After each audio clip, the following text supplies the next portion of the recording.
On n'a pas encore parlé de colonisation. Le commerce français est très développé. Finalement, le forum a été construit en 1855. Mais sous le règne maintenant du troisième roi qui s'appelait Djibril Maladialo. Pendant la même période aussi, un leader musulman vers le Sénégal, El Hadj Martal, il mène la guerre, c'est vrai, mais il voulait aussi fonder l'empire culturel avec la charia. C'est comme le problème de Moussa et autres disons ailleurs. C'est ça qui a fait que c'est pas entendu avec le roi. Devant ce désaccord, les troupes de l'El Hadj Martal sont venus acheter le fort français et le fort royal qu'on appelle le Tata pendant 3 mois. La même manière que pendant le libéré du nord du Mali en 2013, c'est la même manière que le général Fédère gouverneur au Sénégal est venu libérer ici. Jusqu'à l'époque, le truc de l'El Hadj Martal était concédé pour le truc d'occupation par le Sénégal et la Guinée. Et à partir de progressivement, les Français ont avancé à l'intérieur du territoire. Il y a des endroits où ça a été pacifique, et des endroits naturellement où les armes ont parlé. Voilà ce bâtiment en tuiles, c'est l'ancien dispensaire, mais ce n'est plus utilisé il y a plus de 15 ans. Puisque là où vous venez de quitter Filou, à côté du village qui est là-bas, c'est l'arrondissement de Soscom se trouve là-bas. Mais le chef de la commune, c'est ici. Ça a été restauré dans le cadre de la restauration du site. Tout ça là, jusqu'au fleuve, à l'époque c'était le grand marché. Les gens quittaient des dizaines, voire même des centaines de kilomètres pour venir acheter ou vendre ici. Mais entre le marché et le mur, il y avait des grands arbres ici. Des grands chupiers, c'est juste des arbres que malheureusement on vendait des esclaves.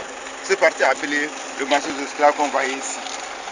À ce marché, on peut voir les filles à part, les enfants, la femmelette, la guerre, etc. À l'époque, par exemple, pour avoir un bon cheval, on échangeait contre 3 gaillards. Attention, si tu es mince comme moi, tu vas pouvoir demander davantage. Voilà. Une parcelle j'aime aussi s'échangeait contre un esclave. Pour dire combien la vie humaine était bafouée à l'époque.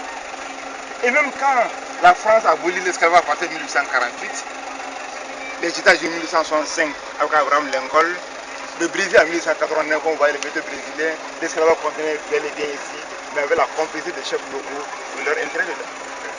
Finalement, ces esclaves ne partaient plus aux États-Unis, on les vendait tout près à Mauritanie, aux Morts, aux Arabes. Je suis devenu dans le Mauritanien, pour me appeler à la culture. Finalement, on devenait esclaves de père en fils.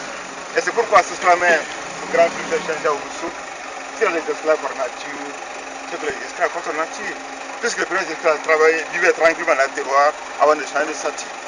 Aussi, à l'aide de la racine, tous se disaient que les premiers esclaves noirs américains ne devaient jamais être esclaves. Puisqu'auparavant, c'était des hommes libres. Regarde l'anneau là. Comme c'est révolté, comme le cas de Kunta Kinte était attaché à l'anneau là, à ces anneaux comme ça, pour qu'il puisse partir. Voilà. On continue s'il vous plaît. Payé par ordre du général Faidherbe, gouverneur du Sénégal en 1863. Tournez avec moi. Roger Desmin, lieutenant d'état-major, éducat gouverneur, né à Saint-Louis, tué à la délivrance du Midi en 1857. Après la délivrance du fort, un petit soir, le général Faidherbe se promène avec son éléphant de l'autre côté. Brusquement, il y a un groupe de talibés, les djihadistes qui ont surgi, qui ont tiré, et celui qui a été la victime. Paul Hall, commandant de Médine, né à Saint-Louis, secouru le goulot en défendant son poste contre El Hadj en 1857, mort à Midi en 1862. Paul Hall fut le premier commandant du fort, mais décédé par une maladie 5 ans après la guerre. Il a dit était de métis. On va celui-là au secours avec un bateau de soldats, mais le fleuve était en décrue. Son bateau a échoué entre Kaïla et Faidherbe était obligé d'attendre la saison de pluie. Ainsi, le 18 juillet, le général Faidherbe a débarqué avec des canons comme ça. Canons de 14 montagnes, modèle 1878. Ce sont les canons effectifs qui ont servi à libérer les lignes forts avec 500 combattants, dont 100 seulement étaient des blancs, les casseurs de tête noirs appelés tirailleurs sénégalais. Quand il y a d'autres, l'heure était grave, puisque beaucoup de sang et larmes ont coulé ici, mais la roue de l'histoire continue toujours à tourner. Cornet, etc., rappelle l'offre aux enfants. Une fois instruit, ces jeunes gens revenaient comme officiers d'administration, les commis de traite. Alors les chefs ont comme la valeur de progéniture. En 1997, ça a été restauré, et c'est la même année de 1997, maintenant, pour une nouvelle école de l'autre côté, premier et second cycle. On n'a plus rien ici. Là, la première année, deuxième année ici, troisième année, quatrième année là, et au bout, c'est sixième. À l'époque, une fois admis à l'examen, les jeunes gens pouvaient avoir un emploi. Mais il y avait un concours appelé concours de bourse. Les lauréats poursuivent l'étude à l'école voulaient un point pour être instituteur, mais c'est autre métier. Et voilà. C'est l'étude de l'État. four pour le faire le gâteau. Voilà. Et le four en bas. C'est le premier dispensaire de tout le Mali. Là, c'était la table de consultation des malades. Mais quand la ville a été agrandie, l'autre dispensaire a été construit à cet effet. Mais dans cette histoire de Médine, celui qui a tout vu, tout entendu, c'est vraiment Sissoko quand même. Non, c'est le grand Bobo. Et là, il a plus de 300 ans. Est-ce qu'il pouvait parler pour révéler beaucoup de choses? On est même passé à côté sans faire attention. C'est pas vrai. Oui, oui. On peut mettre noir. Plus de 3 siècles. Hein. L'administration était en bas ici et en haut c'était le logement. Mais l'ensemble du fort de Médine a été construit par une équipe de 900 personnes qui transportent les pierres jusque-là à chaîne de jour pour de nuit. Et au bout de 6 semaines c'était fini, jusqu'à l'époque c'était des travaux forcés. Merci. Ah, mais plus loin, n'est-ce pas? Oui. Mais pour la petite histoire aussi, c'est la seule tour que les Français ont gardé lors de la Banque de France pendant la Deuxième Guerre mondiale. On n'a pas compris. La tour de guet, oui. Les Français se mettent là pour voir plus loin. Okay. Mais il y a une autre histoire. C'est que pendant la Deuxième Guerre mondiale, les Français ont gardé lors de la Banque de France ici. Ah oui, très bien, on a compris cette histoire. À titre de rappel, c'est le 10 juin 1940 que l'armée allemande est rentrée dans Paris. Oui. Il fallait évacuer beaucoup de biens en dehors du territoire de l'or. Donc la Banque de France a été déposée à Dakar. Mais pour des raisons de sécurité, ils ont mis ça dans différentes caisses pour envoyer ça à Caille par train. Mais c'était écrit sur les caisses, attention, explosif. Menée d'histoire des éventuels coups.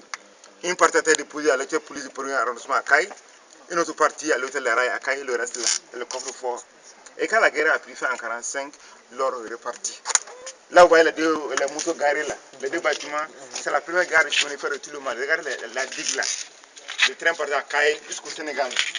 Malheureusement, au cours de la Deuxième Guerre mondiale, pour des raisons budgétaires, le chemin de fer a été supprimé ici. 13 ans après sa suppression, les deux bâtiments ont été transformés en salle de classe pour compléter l'ancienne école maintenant à 6 classes. On a quitté définitivement ces locaux en 1997 maintenant pour la nouvelle école que voilà ici. Première seconde. S'il vous plaît, regardez la centrale de transformation que vous venez de dépasser. Après 1 kilomètre derrière là-bas, ceux qui ont fait un peu la remarque, c'est écrit sur une plaque là-bas en branchement. Il y a une gare de chemin de fer là-bas. Donc là, il a connexion d'arrêt là-bas pour aller vers Bamako petit à petit. Et en 1906, le premier train a sifflé à la gare de Bamako. Et la même année 1906, vers de Bamako, le palais de Koulouba a été inauguré pour servir des résidents du gouvernement français. Mais 2 ans après, en 1908, Bamako est devenu la capitale du Soudan français. Comme le Sénégal, Saint-Louis c'est la capitale de Dakar, est devenu en 1905. Regarde là-bas, la cour là-bas en blanc là, c'est le cimetière militaire. C'est un militaire blanc ou noir à l'époque. Mais la partie ville, à l'adresse de ma main, il y avait un grand cours là-bas appelé le Tata Douba Samla Diallo. Pendant les 3 mois de chef de village mental, il voyait la population, tout le monde était là-bas. Mais sur les arbres là-bas que vous voyez là-bas, c'est le cimetière royal. À l'époque maintenant, jusqu'à maintenant, les Diallo fondateurs d'ici sont eux seulement qui sont autorisés à être enterrés là-bas. Vous voyez un bâtiment en pierre là-bas là. En face du château là, à gauche comme ça, ça c'est la mairie de notre commune. Notre commune c'est 10 villages appelés Hawa Dembaya. Donc voilà. Des maisons tombées là, avec le vieux bâtiment là. Tout ça c'était ce qu'on appelle l'ancien quartier commercial. Comme vous voyez actuellement le marché de Caille avec beaucoup de boutiques de magasins, comme le marché au Rouge à Bamako, aux environs là. Les bateaux qui étaient le Sénégal pour amener ici les marchandises. Mais ces mêmes bateaux aussi, ils retournent avec les matières premières qu'on trouve au marché ici. De l'or, l'arachide, le caritier, le coton, la gomme arabique, etc. C'est pourquoi finalement le chemin de fer a été créé, puisque pendant cette période la saison sèche, le bateau peut venir ici. Voilà ce bâtiment tout près en bas ici, là, en peinture là. C'est la première mosquée de Médine. Et les livres d'un marabout mauritanien qui s'appelait Cheikh Sida Ould Kébir. Ce le marabout était parti à la Mecque en pèlerinage et à son retour il est venu, il a construit la mosquée là. Mais en ce moment, ni les Français, ni même Elhadji Omar n'avaient découvert Médine. C'est le marabout Cheikh Sida Ould Kébir qui a donné le nom de Médine à ce village en souvenir de Médine, l'Arabie Saoudite. Maintenant, les gens qui travaillent ici au chemin de fer et à Caille, une fois arrivés à Bamako, sont eux qu'il faut démener pour à Bamako. C'est l'aumônier de Médine d'ici. Donc ça vient d'être restauré comme ça. Et voilà. Voilà. Donc vous voyez là, les gens vont là. C'est le port commercial. Le bateau là où s'arrête le bateau. Voilà. Donc c'est débrouillé à il voulait fournir un empire de toute couleur. Mais il y a la religion qui était là. Sinon, vous êtes malien comme moi. La mosquée que j'ai montré là. Et là, je vais la trouver ici. Elle date de 1812. Massina, Amdalaï. Il avait la religion musulmane là-bas. Si c'était la région musulmane seulement, au moins, on a réparé ces vitres. C'est vrai? Ça, c'est notre problème. Nous, on a des guides là, en bas de fond. Clairement. Voilà. Regardez ici.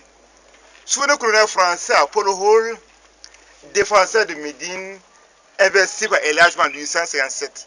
C'est vrai. Les troupes de l'élagement étaient puissantes en grand nombre. Ils ont pris toute la ville de Médine. Mais ils n'ont pas réussi à pénétrer dans le fort ici. Mais à savoir que la ville était vide, parce que tout le monde était dans le fort royal appelé le Tata Djougassa Malagalo. Cependant, pendant ces 3 mois d'essai ici, le commandant de fort Paul Hall et sa troupe avaient beaucoup de problèmes. La poudre commençait à manquer, pratiquement ils n'avaient rien à manger ici. Et les gens étaient affamés, essoufflés et désespérés. Et c'est pourquoi Paul Hall voulait sauter sur le fort avec le reste de la poudre. Qu'on disait Babemba, puis la mort, puis la honte. C'est quand il se prépare à faire cela que le général Faidherbe est venu avec les canons pour sauver la situation. À la sortie ici, avec précipitation, les gens ont commencé à manger de l'herbe dehors et des feuilles. Parce que le peu d'arachide qu'on raffinait un par jour était sur le point de s'épuiser. Ça, c'est une autre série. L'alimentation en eau potable. D'ailleurs, pendant les 3 mois d'austérité de l'âge mortel, tous les besoins en eau étaient là. Mais ça fait la belle durée maintenant. Dans l'histoire coloniale de Médine, le tout premier Français qui a foulé le sol ici s'appelait Ferdinand Duranton. C'était en 1828. Duranton logeait le fleuve Sénégal avec un bateau marchand. Arrivé ici, il a été séduit par Médine à cause de sa situation géographique. Puisqu'à l'époque, il était marchand, explorateur et même exploration de la France à l'époque. Duranton, 1841-1857, 16 ans. Donc, il est posé comme la première métisse de l'histoire française. Et elle était Miss Colonie. Où est Touré là? Le jeune Touré là. Oui. Ni Touré, tu as Soroya. Voilà, c'est un gâteau. Elle était Miss Colonie. Avec Tchèque, c'est ce qu'il faut. Touré, c'est un gâteau. Sa maman était une princesse. Et son père était blanc. Sissoko, ce qui m'étonne. Sissoko, comment tu as su ça quoi? C'est ça mon problème. Une telle précision. Il a accompagné par quelqu'un à moto là. Quand vous côté il a non, on a fait la filmé là. Elle était très satisfaite. Il faut rendre l'histoire un peu. La prison, les gens n'avaient pas les mêmes droits. Par conséquent, ils n'étaient pas traités de la même manière. Les juristes sont là. Évidemment. La grande prison destinée aux indigènes. Et là, la petite prison, pour ceux-là qui avaient la nationalité française, comme nous appelons citoyen français. Mais à l'époque, pour avoir le statut de citoyen français, il fallait être né dans l'une des 4 communes du Sénégal. Dakar, Irifix, Saint-Louis et l'île de Gorée. Et c'est pourquoi des femmes en terre de Gorée préfèrent accoucher dans l'une de ces villes pour que la femme puisse avoir le fameux statut. Comme on le fait maintenant sur d'autres formes. Puisque à midi, il y avait 2 ports. Le port commercial là-bas destiné aux marchandises et tout en bas, c'est le port militaire. C'est là où débarquent les bateaux de ravitaillement, qui amènent les armes, les munitions et les vivres pour le fort. Ce bateau de retour a ramené malheureusement les esclaves vendus qui passaient par cette porte pour gagner le bateau. C'est pourquoi on appelle ça la porte non-retour, quoi l'île de Gorée, et on appelle aussi localement la mauvaise porte d'Adjougou. Donc une fois que tu franchis, c'est fini. Mais à chaque fois de bateau, il avait autant de cris, de larmes et de lamentations. Puisque l'homme et la femme étaient séparés, la femme et les enfants, les frères et sœurs séparés entre eux. Hélas, s'ils n'avaient pas le même maître, ils ne vont jamais partir ensemble. Douloureuse séparation. Vous voyez la mitrailleuse de Touré? Ça veut porter 300, mais ça qui a dit un effet dissuasif. Dès qu'il y a eu trop de morts là, il a essayé de faire le combat. Sinon la situation était catastrophique finalement à l'intérieur. Mais ce que tu ne savais pas, avant que le truc de l'âgement traditionnel, avec une fille traditionnelle flèche lance là, devant ça là, à 5 canons, ça peut tirer jusqu'à 60 mètres. Et c'est ça qui a été dissuasif. Bien. Mais est-ce que l'eau était à ce niveau-là? Bon, je vais répondre à cette question. En temps normal, l'eau venait. Non, là-bas là, en bas là, ici là, l'eau venait. Là-bas, en temps mois d'août. Mais regarde, l'eau est venue au pied du fort ici, le 22 août 58, la grande inondation. 1958, l'eau est venue ici. En 2010, tout le monde a entendu parler du logo Saboussiri. Oui. N'est-ce pas? Là où la fête du centenaire. La petite île là. L'île qui est en face de Saboussiri là. C'est l'année où les gens ont monté en tout cas dans les arbres là. L'île de Modingane. Ah ouais, Modingane. C'est le bateau Koulouni, Kata Ilka, Modingane. Koulouni, même à Pinas là. Donc regarde la mitrailleuse ici. C'était 4 ici, là, là et là. Ce sont les 4 mitrailleuses qui ont empêché les troupes de dérangement de pénétrer dans le fort ici. Parce que pendant 3 mois de ces dérages mortels, ces combattants étaient massés dehors par milliers. Je dis bien par milliers.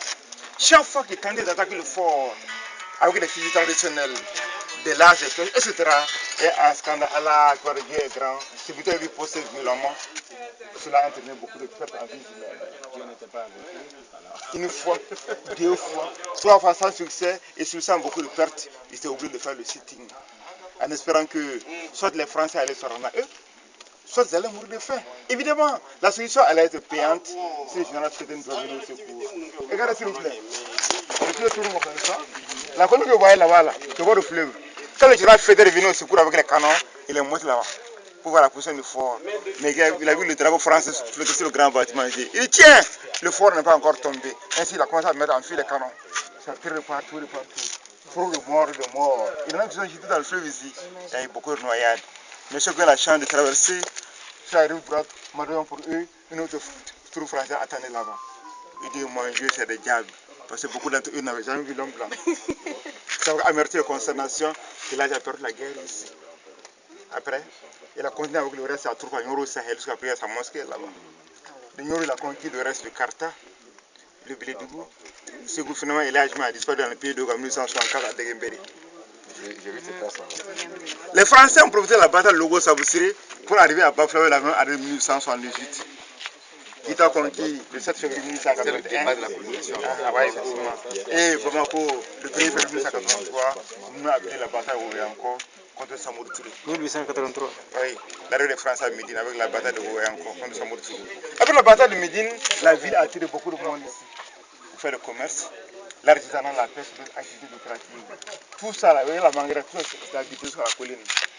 En 1865, on comptait à Médine ici 10 quartiers de 12 000 habitants. Mais 15 ans après, le nouveau commandant est venu, Boris de Bordes. C'est lui qui a transféré la capitale à Caille en 1880. Progressivement, Médine s'est vidé au profit de Caille. Mais ce qui a aggravé le développement de Médine, c'est l'école. Il est qu'avec le CM2, la 6e, il y avait un emploi. Une fois les parents décédés, la famille tombe en ruine. Ces dernières années maintenant, grâce au courant électrique qui est là, il a 14 ans. Le goudron 2 a bien le robinet en essai. La ville est en pleine, en tout cas, renaissance. Renaissance devant les efforts à perpétuer notre histoire pour les générations futures. Docteur Touré!